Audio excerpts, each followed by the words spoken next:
আসসালামু আলাইকুম রহমতুল্লাহি ওয়া বারাকাতুহু। আমাদের পঞ্চম পাঠের শব্দার্থ মুখস্থ করা হয়েছিল। এখন শুরু হতে যাচ্ছে পঞ্চম পাঠের বাকি অংশটুকু। আশা করি আপনারা যথাযথ মেহনত করেছেন। যদি মেহনত করে এই বিষয়টুকু আপনারা আয়ত্ত করতে না পারেন, এই যে এই ডাইশ অনুযায়ী বিভিন্ন শব্দ দিয়ে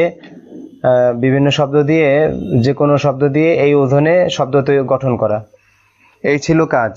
একেবারে সেই আদ্দারসুল আউয়ালু থেকে নিয়ে পঞ্চম পাঠের শেষে একদুন একটা শব্দ আছে, এই পর্যন্ত অনেকগুলো শব্দ যা মুখস্থ করানো হয়েছে। এই শব্দগুলো প্রত্যেকটা দিয়ে এইভাবে গর্দান বলা হয়, গর্দান পূরণ করবেন। যেমন এখানে ডাইশটা দেওয়া ছিল কিতাবি আমার বই, কিতাবুকা কিতাবুকি তোমার বই, কিতাবহু কিতাবুহা তার বই। এই দেখেন এখানে যে শেষে ইয়া, এই কা, কি, হু, হা, এগুলো এক প্রকার দমির, আমার বই, তোমার বই ইত্যাদি। একটা শব্দ এবং এই দমিরের মাঝখানে বাংলায় র আসছে।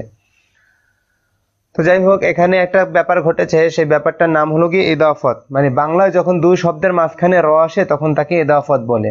ওই মাউসুফ সিফাত যেমন একটা বিষয়, অনুরূপভাবে ইদাফত আর একটা বিষয়। তো এখন ওইগুলো বোঝানোর দরকার নেই, আমাদের দরকার হলো গিয়ে এই যে এই অনুযায়ী বিভিন্ন শব্দ দিয়ে এই ডাইশ অনুযায়ী শব্দ গঠন করা। যেমন মুআল্লিমাতুন একজন শিক্ষিকা, মুআল্লিমাতি আমার শিক্ষিকা, মুআল্লিমাতু কি তোমার শিক্ষিকা, মুআল্লিমাতুহু মুআল্লিমাতুহা তার শিক্ষিকা। এই ক্ষেত্রে যে ভুলটা হয়ে যায় বলেছিলাম যে প্রত্যেকটা মূল শব্দ মুজাক্কার হোক বা মুআন্নাস হোক, শুধুমাত্র এই ইয়া মুতাকাল্লিম ছাড়া হাদের এবং গায়েবের ক্ষেত্রে হাদের বলা হয় উপস্থিতকে, গায়েব বলা হয় অনুপস্থিতকে, আর মুতাকাল্লিম নিজেকে। তো ইয়া মুতাকাল্লিম ছাড়া বাকি সকল ক্ষেত্রে মূল শব্দ থেকে শুধুমাত্র তানবিনটা পড়ে যাবে। যেমন মুআল্লিমাতুন বলেছি, তো মুআল্লিমাতুন থেকে মুআল্লিমাতু হয়ে যাবে। যেমন মুআল্লিমাতুকা, মুআল্লিমাতুকি। ভুলে কি হয়, যে ভুলটা কি করে বিশেষ ক্ষেত্রে এই যে মুআন্নাসের যে দমির, এই ক্ষেত্রে অনেকে ভুলটা করে মুআল্লিমাতি কি হয়ে যায়। না ভাই, এই ভুলগুলো যেন না হয়। বা এছাড়া অন্যান্য আরো অনেকে এভাবে ভুল করে যে কিতাবিহি কিতাব এরকম ইত্যাদি ইত্যাদি বলে, এরকম না ভাই। মানে মূল যে তানবিন, এই তানবিন থেকে শুধু তানবিনটা পড়ে যাবে আর পেশটা বহাল থাকবে, এইভাবে। তা আশা করি আপনারা এইভাবে মুখস্থ করেছেন শব্দগুলো, প্রত্যেকটা শব্দ দিয়ে। উখতুন আমার উখতুন বোন, উখতি আমার বোন, উখতুকে উখতুকে তোমার বোন, উখতু উখতুহা তার বোন ইত্যাদি ইত্যাদি, এইভাবে সকল। আর এখানে একটা নতুন বিষয় আসছে যে হারফুন নিদা আর মুনাদার একটা নতুন ব্যবহার, যে মারিফা শব্দের শুরুতে আইয়ুহা, আর মুআন্নাসের মারিফা মুজাক্কার শব্দের ক্ষেত্রে আইয়ুহা, আর মারিফা মুআন্নাস শব্দের ক্ষেত্রে আইয়াতুহা দ্বারা ডাকা হয় আর কি, ব্যবহার করা হয়। তো আসুন এবার আমরা মূল এবারাতে চলে যাই। তো আমি তো আর পড়িয়ে দেই না, ছেলেদেরকে নির্দেশনা দেই। আর এর আগে এখন এই পর্যন্ত হয়ে যাওয়ার পর নিজেরা এইভাবে করার পর বিভিন্নভাবে তামরিন করে থাকি আমি। এই যে একদম একটি হার পর্যন্ত ওইভাবে ওই ছকে ছেলেরা ভালোভাবে আয়ত্ত করার পর আমি বিভিন্নভাবে তামরিন করে থাকি। তার কিছু নমুনা বলে, যেমন বলি যে তোমার বই কিতাবুকা, উহা তোমার বই, যালিকা কিতাবুকা। আচ্ছা, আমার ব্যাগ হাকিবাতি, ইহা আমার ব্যাগ, হাযিহি হাকিবাতি। আচ্ছা, তোমার ব্যাগ হাকিবাতুকা, তোমার ব্যাগ সুন্দর। তো হাকিবাতুন এটা মুআন্নাস, তো এটার যে খবর হবে এটাও মুআন্নাস হবে, হাকিবাতুকা জামিলাতুন। তো তোমার বই ভালো, কিতাবুকা জাইয়িদুন। এইভাবে ব্যাপক আকারে তামরিন চলতে থাকে। জিজ্ঞাসা করি, এটা তো ভিডিও দর্শ, এখানে শুধুমাত্র ব্যাস নমুনা বলে দেবো আর নির্দেশনা বলে দেবো, কাজ হলো গিয়ে আপনাদের। তো এবার আমি সামনে এবারাত পড়ানো শুরু করছি, আশা করি বুঝতে পারছেন। অথবা আপনারা যদি না বুঝে থাকেন তাহলে এখানে যে এবারাত আছে এই এবারাত অনুযায়ী এখানে যেই তরতিবে বাক্যগুলো গঠন করা হয়েছে, এই তরতিবে একজন অপরজনকে মুখস্থ বাংলা জিজ্ঞাসা করবে, বাক্য বানিয়ে অপরজন আরবি বলার চেষ্টা করবে। একেবারে সাবলীল ভাবে বলতে না পারা পর্যন্ত এভাবে তামরিন চলতে থাকবে। যেমন আচ্ছা, এবার আমি কথা পরে বলছি, মূল ইবারতগুলো শেষ করছি। আর এর আগের দর্শে একটা বিষয় আপনাদেরকে আলোচনা করেছিলাম যে মুবতাদা খবর মিলে জুমলা হয়। একটা বাক্য যখন পরিপূর্ণ হয়, যেমন এখানে আনা তিলমিজুন, আমি একজন ছাত্র, আমি আমার সম্পর্কে বললাম যে আমি একজন ছাত্র, ব্যাস, এটা একটা পরিপূর্ণ বাক্য। তো এখানে যেহেতু দুই শব্দে বাক্য গঠন হয়েছে, সহজেই বোঝা যায় যে আনা মুবতাদা, আনা সম্পর্কে বলা হয়েছে, যার সম্পর্কে বলা হয় তাকে বলা হয় মুবতাদা, আর মুবতাদা সম্পর্কে যেটা বলা হবে তাকে বলা হয় খবর। তো এখানে আনা সম্পর্কে বলা হয়েছে, কি বলা হয়েছে, যে তিলমিজুন, অতএব আনা মুবতাদা এখানে আর তিলমিজুন খবর। তো যাই হোক, আমি ইবারত পড়া শুরু করছি। বিসমিল্লাহির রহমানির রহিম। আনা তিলমিজুন, আমি একজন ছাত্র। আপনারা ভালোভাবে ধরে নিন, এভাবে একে অপরকে পড়াবেন, এরপর এই বাক্যগুলো অনুযায়ী নিজেরা আরো বাক্য গঠন করে তামরিন করবেন। আনা তিলমিজুন, আমি একজন ছাত্র। আনা তিলমিজুন, আমি একজন ছাত্র। ইসমি শাহিদুন, আমার নাম শাহেদ। দেখেন এখানে ইসমি, আমি আমার নাম সম্পর্কে বলতেছি। কি বলতেছি? যে আমার নাম শাহেদ। অতএব এটা একটা জুমলা। এখানে ইসমি মুবতাদা আর শাহিদুন খবর। আর ইদাফাতের বিষয়টা পরে আর একটু পরে আলোচনা করছি বিস্তারিত। এগুলো সব এই যে কায়দা কানুন বলা হচ্ছে না, এগুলো এখানে নিয়মই না কায়দা কানুন বলার। আমি এই উদ্দেশ্যে বলছি কায়দা কানুনগুলো, যে সামনে যখন যেখানে মানে আবশ্যকীয়ভাবে বুঝতে হবে, সেখানে যখন আলোচনা করব তখন যেন আপনারা অনায়াসেই বুঝে যান। এই জন্য আগে থেকে ওই কান পড়া বলে না, সে কান পড়া দেওয়া আর কি। আচ্ছা, যাই হোক, ইসমি শাহিদুন, আমার নাম শাহেদ। হাযা কিতাবি ওয়া যালিকা কলামি, ইহা আমার বই এবং উহা আমার কলম। হাযা কিতাবি ওয়া যালিকা কলামি, ইহা আমার বই এবং উহা আমার কলম। হাযিহি হাকিবাতি ওয়া তিলকা কুররাসাতি, ইহা আমার ব্যাগ এবং উহা আমার খাতা। ইসমুল ইশারার ব্যবহার আশা করি লক্ষ্য করেছেন মুজাক্কার মুয়ান্নাস অনুযায়ী। যেমন এখানে কিতাবুন, আমার বই। তো আমার বই, এটা কিতাব মুজাক্কার, এর জন্য হাযা কিতাবি, হাযা মুজাক্কার হয়েছে। যালিকা কলামি মুজাক্কারের জন্য যালিকা হয়েছে। হাযিহি হাকিবাতি, এখানে হাকিবাতুন মুয়ান্নাস, এর জন্য হাযিহি আসছে। কুররাসাতুন মুয়ান্নাস, এর জন্য তিলকা আসছে। এগুলো পুরনো আলোচনা, আশা করি বুঝতে পেরেছেন।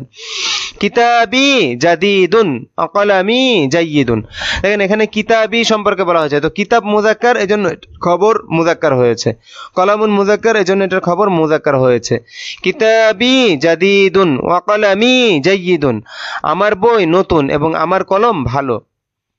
ওই যে সেই আতফের কথা বলেছিলাম মনে হয়, যে এখানে একটা বাক্য আর একটা বাক্যের উপর আতফ হয়েছে। এখানে এতটুকু পুরা জুমলা মাতুফুন আলাই ওয়া হরফুল আতফ, আর কলামি জাইয়িদুন পুরাটা জুমলা হয়ে মাতুফ। ব্যাস এতটুকু ব্যাস বুঝতে পারার, কেউ যদি না বোঝেন সমস্যা নেই। হাকিবাতি জাদিদাতুন, কেন জাদিদাতুন কেন হলো? কারণ হাকিবাতুন এখানে মুয়ান্নাস, এখানে হাকিবাতুন সম্পর্কে বলা হচ্ছে, এই জন্য এটার খবরও মুয়ান্নাস হয়েছে। হাকিবাতি জাদিদাতুন ওয়া কুররাসাতি জাইয়িদাতুন, আমার ব্যাগ নতুন এবং আমার খাতা ভালো। ফাতিমা উখতি ওয়া আনা আখুহা, এই হা দামের মার্জা কে? ফাতেমা। আখুহা মানে আমি তার ভাই, তার ভাই মানে আমি ফাতেমার ভাই। ফাতেমা আমার বোন এবং আমি তার ভাই। ফাতিমা উখতি ওয়া আনা আখুহা, ফাতেমা আমার বোন এবং আমি তার ভাই। হাযিহি গুরফাতি বাবুহা মাফতুহুন ওয়া নাফিযাতুহা মাফতুহাতুন, পুরোটা একটা জুমলা। এখানে কামরা সম্পর্কে বলা হচ্ছে যে ইহা আমার কামরা, তার দরজা খোলা। তার দরজা বলতে এখানে হাদমের মার্জা কি? গুরফাতি। বাবুহা মানে গুরফাতির বাব, বুঝে আসছে? হাযিহি গুরফাতি, ইহা আমার কামরা। বাবুহা মাফতুহুন, তার দরজা খোলা। তার দরজা মানে আমার কামরা। এই যে হাদমের মার্জা গুরফাতি, এখানে হাটা গুরফাতি এর পরিবর্তে ব্যবহার হয়েছে। যাই হোক, বাবুহা মাফতুহুন ওয়া নাফিযাতুহা, এই হাদমের মার্জাও এই গুরফাতি। ওয়া নাফিযাতুহা মাফতুহাতুন, তার দরজা খোলা এবং তার জানালা খোলা। আচ্ছা, এখানে বাবুহা মাফতুহুন মুজাক্কার হয়েছে, মাফতুহুন। ওয়া নাফিযাতুহা মাফতুহাতুন মুয়ান্নাস হয়েছে, কারণ এখানে এই মাফতুহুন এটা বাবুনের খবর হয়েছে। এই জন্য বাব যেহেতু মুজাক্কার, এই জন্য তার খবরটা মুজাক্কার হয়েছে। বাবুহা মাফতুহুন, তার দরজা খোলা, দরজা খোলা। ওয়া নাফিযাতুহা মাফতুহাতুন, এবং তার জানালা খোলা। তো এখানে নাফিযাতুনটা খোলা, এই জন্য নাফিযাতুনের মুয়ান্নাস সিফাত খবরটাও কি হয়েছে? মাফতুহাতুন মুয়ান্নাস হয়েছে। গুরফাতি নাযিফাতুন ওয়া ফিরাশি নাযিফুন, দেখেন গুরফাতুন এটা মুয়ান্নাস, এই জন্য তার খবরটা মুয়ান্নাস হয়েছে। গুরফাতি নাযিফাতুন ওয়া ফিরাশি নাযিফুন, আমার কামরা পরিচ্ছন্ন এবং আমার বিছানা পরিচ্ছন্ন। দেখুন ফিরাশুন মুজাক্কার, এই জন্য নাযিফুন এটাও মুজাক্কার হয়েছে। আশা করি বুঝতে পেরেছেন, মিলিয়ে নেবেন, নিজেদের মাথা খাটাবেন। বাশিরুন মুআল্লিমি ওয়া আনা তিলমিযুহু, বশির আমার শিক্ষক এবং আমি তার ছাত্র। বাশিরুন মুআল্লিমি ওয়া আনা তিলমিযুহু, বশির আমার শিক্ষক এবং আমি তার ছাত্র। এখানে হু দমিরের মার্জা কে? বশির। বশির আমি তার ছাত্র মানে আমি বশিরের ছাত্র। এখানে তিলমিজুহু এই হু দমিরের মার্জা বশির। হাযা কলামুহু ওয়া তিলকা সাআতুহু, এখানে যত হু আছে এগুলো সব ওই বশিরের দিকে মার্জা। ইহা তার কলম এবং উহা তার ঘড়ি। হাযা কলামুহু ওয়া তিলকা সাআতুহু, ইহা তার কলম এবং উহা তার ঘড়ি। কলামুহু জাদীদুন ওয়া সাআতুহু জাদীদাতুন, তার কলম নতুন এবং তার ঘড়ি নতুন। আশা করি মুযাক্কার মুআন্নাসের ব্যাপারটা বুঝতে পেরেছেন। কলামুহু জাদীদুন ওয়া সাআতুহু জাদীদাতুন, কারণ কলামুন মুযাক্কার এজন্য জাদীদুন, সাআতুন মুআন্নাস এজন্য জাদীদাতুন। আচ্ছা, ইয়া ফাতিমাতু হাযার রাজুলু আবি ওয়া আবু কি কি কি, কারণ ফাতেমাকে উদ্দেশ্য করে বলছেন আপনি, এখানে ফাতেমা আপনার সম্মুখে, তো আপনি ফাতেমাকে উদ্দেশ্য করে বলছেন, অতএব এখানে কি আবু কা হওয়ার কোনো সম্ভাবনা আছে? নেই। এখানে কি হবে? আবু কি, কারণ ফাতেমাকে সম্বোধন করে আপনি বলছেন। হাযার রাজুলু আবি ওয়া আবু কি, হে ফাতেমা এই লোকটি আমার পিতা এবং তোমার পিতা। তিলকাল মারআতু উম্মি ওয়া উম্মুকি, ওই মহিলাটি আমার মা এবং তোমার মা, আমার আম্মা এবং তোমার আম্মা। আবুনা রাজুলুন তাইয়্যিবুন, ওই যে তৈয়িবুন উত্তম, আবুনা। আচ্ছা, এই যে না, এই না এটা বহুবচনের জন্য ব্যবহার হয় আর কি, এটা একটা নতুন বিষয়, এটা আরেকটু সামনে আসবে। তো এখানে বলে দিচ্ছ যে কিতাবি আমার বই, কিতাবুকা কিতাবুকি তোমার বই, কিতাবুহু কিতাবুহা তার বই, কিতাবুনা আমাদের বই। এটা আমাদের, এই না মানে কি এখানে আমাদের। তো এখানে বলে দিচ্ছি, সামনে আসবে, এখান থেকে বুঝে নিন। আবু না মানে আমাদের পিতা। আবু না রাজুলুন তাইয়্যিবুন ওয়া উম্মুনা ওয়া উম্মুনা ওয়া উম্মুনা ইমরাআতুন তাইয়্যিবাতুন। আশা করি বুঝতে পেরেছেন। আবু না রাজুলুন তাইয়্যিবুন মাওসুফ সিফাতের সম্পর্ক এখানে দুটো শব্দের মধ্যে, যে আমাদের পিতা একজন উত্তম লোক এবং আমাদের আম্মা ওয়া উম্মুনা ইমরাআতুন তাইয়্যিবাতুন, এখানে ইমরাআতুন তাইয়্যিবাতুন মাওসুফ সিফাত, এবং আমাদের মা একজন উত্তম মহিলা। এখানে আবু না আমাদের পিতা সম্পর্কে বলা হচ্ছে, এটা মুবতাদা, আর রজুলুন তাইয়্যিবুন এটা মাওসুফ সিফাত মিলে খবর হয়েছে। তা আবু না রজুলুন তাইয়্যিবুন আমাদের পিতা একজন উত্তম লোক, ওয়া উম্মুনা ইমরাআতুন তাইয়্যিবাতুন, এবং আমাদের মা, এখানে উম্মুনা মুবতাদা আর ইমরাআতুন তাইয়্যিবাতুন মাওসুফ সিফাত মিলে খবর হয়েছে। ওয়া উম্মুনা ইমরাআতুন তাইয়্যিবাতুন, এবং আমাদের মা একজন উত্তম মহিলা। আমি যেভাবে বলছি কেউ যদি না বুঝে থাকেন চিন্তার কিছু নেই, আর যারা বুঝতে পেরেছেন তাদের জন্য শুভকামনা, ভালো। সামনে চলছে ইয়া ফাতিমাতু আনা আখু কি কি, এখানে আখু কা হওয়ার কোনো অবকাশ নেই। ইয়া ফাতিমাতু আনা আখু কি ওয়া আনতি উখতি, কারণ ফাতেমাকে সম্বোধন করে বলছি আমি, আমার ফাতেমা একজন মেয়ে, মুআন্নাস, স্ত্রী জাতীয় স্ত্রী। ইয়া ফাতিমাতু আনা আখুকি ওয়া আনতি উখতি, হে ফাতিমা আমি তোমার ভাই এবং তুমি আমার বোন। একটু মাথা খাটিয়ে যে কেন আখু কি হলো, কেন আনতি বললাম, হ্যাঁ এগুলো মাথা খাটিয়ে। যালিকাল ওয়ালাদু, এখানে কিন্তু সব বাক্য ফাতেমাকে সম্বোধন করে বলা হচ্ছে, অতএব সেভাবে হবে। যালিকাল ওয়ালাদু সাদিকি ওয়া তিলকাল বিনতু সাদিকাতু কি কি, কারণ ফাতেমাকে সম্বোধন করে বলছি। ওয়া তিলকাল বিনতু সাদিকাতু কি, ওই ছেলেটি আমার বন্ধু। এখানে দেখেন যে ইসমুল ইশারা মুশার নিলায় যে বলেছিলাম তারকিব বলা হয়, যে বাক্যস্থ বিভিন্ন অবস্থা এটা নির্ণয় করাকে তারকিব বলা হয়। তো এখানে যালিকা এটা ইসমুল ইশারা, আল ওয়ালাদু মুশারুন ইলাইহি, ইসমুল ইশারা মুশারুন ইলাইহি মিলে মুবতাদা হয়েছে। ওই ছেলেটি সম্পর্কে আমি বলছি, কি বলছি, যে সদিকি সে আমার বন্ধু। এই সদিকি এখানে খবর, মুবতাদা খবর মিলে এটা জুমলা হয়েছে। যাই হোক, এটা আলোচনা না, আগে বাক্যের তর্জমা আপনারা হল করেন। যালিকাল ওয়ালাদু সাদিকি ওয়া তিলকাল বিনতু সাদিকাতুকি, ওই ছেলেটি আমার বন্ধু এবং ওই মেয়েটি তোমার বান্ধবী। সাদিকাতুকি, সাদিকাতুকি উচ্চারণ, এবং ওই মেয়েটি, ওয়া তিলকাল বিনতু সাদিকাতুকি, এবং ওই মেয়েটি তোমার বান্ধবী। সাদিকি তিলমিযুন যাকিয়ুন মাওসুফ সিফাত, তিলমিযুন যাকিয়ুন, সাদিকি তিলমিযুন যাকিয়ুন ওয়া সাদিকাতুকি তিলমিযাতুন যাকিয়াতুন, আমার বন্ধু একজন মেধাবী ছাত্র এবং তোমার বান্ধবী একজন মেধাবী ছাত্রী। ইয়া মাহমুদু লিবাসুকা জাদিদুন, এখানে লিবাসুকা কেন হয়েছে, মাহমুদ মুযাক্কারের জন্য। ইয়া মাহমুদু মুনাদা হয়েছে, মুনাদা, এজন্য তানবিন হবে না। ইয়া মাহমুদু লিবাসুকা জাদিদুন ওয়া লিবাসি নাযীফুন, হে মাহমুদ, তোমার পোশাক নতুন এবং আমার পোশাক পরিচ্ছন্ন। হাদিহি গুরফাতুকা, ইহা তোমার কামরা। গুরফাতুকা কাবীরাতুন ওয়া জামিলাতুন, কেন মুআন্নাস হলো কেন? কারণ গুরফাতুন সম্পর্কে বলা হচ্ছে, এখানে কা সম্পর্কে বলা হচ্ছে না, গুরফাতুন সম্পর্কে। গুরফাতুকা কাবীরাতুন ওয়া জামিলাতুন, তোমার কামরা বড় এবং সুন্দর।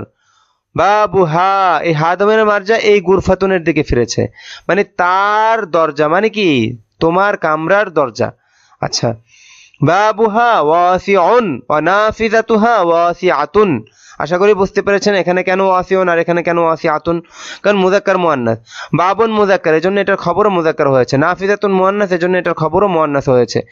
বাবুহা ওয়াসিউন ওয়া নাফিযাতুহা ওয়াসিআতুন, তার দরজা প্রশস্ত এবং তার জানালা প্রশস্ত। আচ্ছা, এখানে যে আমি যে বিভিন্ন কায়দা কানুন বলছি, আপনারা একে অপরকে পড়ানোর সময় এখানে কোনো কায়দা আলোচনা করবেন না, এটা জাস্ট প্রত্যেকে নিজে নিজে বোঝার জন্য। কায়দা কখন আলোচনা করতে হবে, তারকিব বা বাক্য বিশ্লেষণ কখন করতে হবে, এটা আমি নির্দেশনা দেব। আপনারা শুধু একে অপরকে পড়াতে থাকবেন এবং বাক্য ঠিকমতো উচ্চারণ করে সঠিক তর্জমা করা, এটা হলো কি এখানে আপনার মূল দায়িত্ব। আচ্ছা, সামনে চলছি, আবার সে পিছনের ব্যবহার। আচ্ছা, এই পর্যন্ত যে পড়ানো হলো, এই নতুন ব্যবহারগুলো এই পর্যন্ত আনা হয়েছে, এরপর আবার পিছনের ব্যবহার নিয়ে আসা হয়েছে নতুন ব্যবহার সহকারে। তো এখানে তারতিব দেখানো হয়েছে, আপনাদের উচিত এই তারতিবে এইখানে যেভাবে বাক্যগুলো গঠন করা হয়েছে বিভিন্ন শব্দ দিয়ে, আপনারা আরো বিভিন্ন শব্দ নিয়ে যেগুলো পিছনে পড়েছেন ঠিক এই তরতিবে বাক্য গঠন করে একে অপরকে জিজ্ঞাসা করবেন। যেমন আপনি বলবেন, হে সাঈদ, তোমার ঘড়ি সুন্দর। ইয়া সাঈদু সাআতুকা জাদিদাতুন, এখানে কিন্তু জাদিদুন হবে না, কারণ সাআতুন মুআন্নাস, খেয়াল রাখতে হবে। এরকম নমুনায় নিজেরা মাথা খাটিয়ে, মাথা নিজের খাটাতে হবে, মাথা তো আর আমি খাটিয়ে দিতে পারবো না। তো যাই হোক, এবার সামনে চলছে, এবার একটু শেষ করে দিচ্ছি। হাদা মসজিদুন, ইহা একটি মসজিদ। হাদা মসজিদুন জামিলুন, ইহা একটি সুন্দর মসজিদ। ওই যে সেই মুবতাদা খবর অনুযায়ী আমি একটু বিশ্লেষণ করে দিচ্ছি আপনাদের বোঝার জন্য। এখানে আমি একটা ইশারা দিয়েছি হাদা, তো হাদাটা এখানে মুবতাদা। এই যে ইশারাটা সম্পর্কে আমি বলছি যে এই ইশারা কিসের ইশারা? এই হাদা মসজিদুন, ইহা একটি মসজিদ, ব্যাস বাক্য পরিপূর্ণ হয়ে গেছে, আপনারা বুঝতে অসুবিধা হয়নি। এখানে হাদা মুবতাদা, মসজিদুন খবর। আর হাদা মসজিদুন জামিলুন, ইহা একটি সুন্দর মসজিদ। এখানে হাদা মুবতাদা আর মসজিদুন জামিলুন মাউসুফ সিফাত মিলে খবর হয়েছে। আল মসজিদু জামিলুন, মসজিদটি সুন্দর। এখানে প্রত্যেকটাই একটা পরিপূর্ণ বাক্য, আর প্রত্যেকটা পরিপূর্ণ বাক্যের মধ্যে দুইটা অংশ, একটা থাকে মুবতাদা আর একটা খবর। যদি মুবতাদা না থাকে তাহলে খবর কোথায় পাবেন? তো যাই হোক, আচ্ছা, এখানে আল মসজিদু জামিলুন, মসজিদটি সুন্দর। এখানে আমি মসজিদটি সম্পর্কে বলছি কি, যে মসজিদটি সুন্দর, অতএব আল মসজিদু মুবতাদা, জামিলুন খবর। হাদা হাদাল মসজিদু জামিলুন, এই মসজিদটি সুন্দর। এখানে হাদাল মসজিদু জামিলুন মানে কি, এই মসজিদটি সুন্দর। এখানে আমি এই মসজিদটি সম্পর্কে বলছি। তো এখানে হাদা ইসমুল ইশারা, আল মসজিদু মুশারুন ইলাই, ইসমুল ইশারা মুশারুন ইলাই মিলে মুবতাদা আর জামিলুন খবর। তো এই মসজিদটি সুন্দর। তিলকা হাদিকাতুন, উহা একটি বাগান। তিলকা হাদিকাতুন, উহা একটি বাগান। তিলকা হাদিকাতুন জামিলাতুন, এখানে মাউসুফ সিফাতের সম্পর্ক, উহা একটি সুন্দর বাগান। আল হাদিকাতু জামিলাতুন, বাগানটি সুন্দর। তিলকাল হাদিকাতু জামিলাতুন, ওই বাগানটি সুন্দর। মাহমুদুন তিলমিদুন জাকিয়ুন, মাহমুদ একজন মেধাবী ছাত্র। আচ্ছা, মাহমুদুন তিলমিদুন জাকিয়ুন ওয়া যায়নাবু তিলমিদাতুন জাকিয়াতুন, মাহমুদ একজন মেধাবী ছাত্র এবং যায়নাব একজন মেধাবী ছাত্রী, এবং জায়নাব একজন মেধাবী ছাত্রী। ব্যাস এই পর্যন্ত আপনাদের আজকে পড়িয়ে দেওয়া হলো। এবার আপনাদের প্রতি নির্দেশনা হলো যে এই পঞ্চম পাঠ যেহেতু একটু কঠিন, মাথায় ঢুকতেও হয়, এই ইবারতগুলোর মধ্যে অনেক কঠিনতা রয়েছে, এবং আপনারা যেভাবে বুঝিয়ে দিলাম এভাবে প্রয়োজনে ভিডিওটা বারংবার দেখে আর একটু বুঝে নিন। তো আজকে এই পর্যন্ত, প্রশ্নোত্তরগুলো পরে হবে। এই পর্যন্ত পড়া একে অপরকে, এবার আপনাদের প্রতি নির্দেশনা হলো কি, এই পর্যন্ত এই পড়াত একে অপরকে এমনভাবে বারংবার পড়াতে থাকবেন যেন আপনি নির্ভুল একে অপরকে শোনাতে পারেন, কোনো আর কোথাও না বাধে, এবং মুযাক্কার মুআন্নাস ঠিক পেয়ে। তারপরে কাজ হলো কি, এখানে যেভাবে বাক্যগুলো গঠন করা আছে এভাবে প্রথমে কি করবেন, এখানে যেমন লেখা আছে আনা তিলমিজুন, তো একে অপরকে যেমন জিজ্ঞাসা করবেন যে আমি একজন ছাত্র আরবি কি, তো দেখবেন যে এখানে যেটা আছে সেটাই আপনি জিজ্ঞাসা করবেন, দেখেন যে সে ঠিক মতো বলতে পারছে কিনা। যেমন আমি নমুনা আবারও বলছি যে আমি একজন ছাত্র, অপরজন বলবে আনা তিলমিজুন। আমার নাম শাহেদ, তো একবারে যদি বলতে না পারে তাহলে ভেঙে ভেঙে জিজ্ঞাসা করেন যে আমার নাম ইসমি শাহেদ শাহিদুন। তাহলে এবার একসাথে বলেন আমার নাম শাহেদ, ইসমি শাহিদুন, ইহা আমার বই, হাজা কিতাবি। এবার একসাথে বড় করেন, ইহা আমার বই এবং উহা আমার কলম, হাজা কিতাবি ওয়াজালিকা কলামি। প্রথমে দেখেন যে এখানে যে বাক্যগুলো আছে এগুলোরই বাংলা আপনি জিজ্ঞাসা করে দেখেন যে অপরজন আরবিটা বলতে পারছে কিনা। তো যতক্ষণ পর্যন্ত না পারে ততক্ষণ পর্যন্ত চেষ্টা করতে থাকবেন তার মুখ থেকে বের করার। মানে একে অপরের কাছ থেকে পেয়ার মহব্বতের সাথে তামরিন করে মানে আরবি এবারত আদায় করা, তামরিনটুকু আদায় করা, আরবি বলতে পারা এটাকে আদায় করে নেয়া। তো এরপরে এখানে যে বাক্য আছে এই বাক্যগুলো অনুযায়ী নিজেরা বিভিন্ন শব্দ দিয়ে বানিয়ে বানিয়ে এই বাক্যগুলোর নমুনায় একে অপরকে বাংলায় প্রচুর জিজ্ঞাসা করবেন, আর অপরজন আরবিতে ওই বাংলাটা আরবি করতে থাকবে। আশা করি বুঝতে পেরেছেন। তো আজকের সবক আপনাদের এই পর্যন্তই রইলো। আগামী পর্বে ইনশাল্লাহ এই পঞ্চম 10টা শেষ করবো ইনশাআল্লাহ। আসসালামু আলাইকুম রহমতুল্লাহি ওয়া বারাকাতুহু।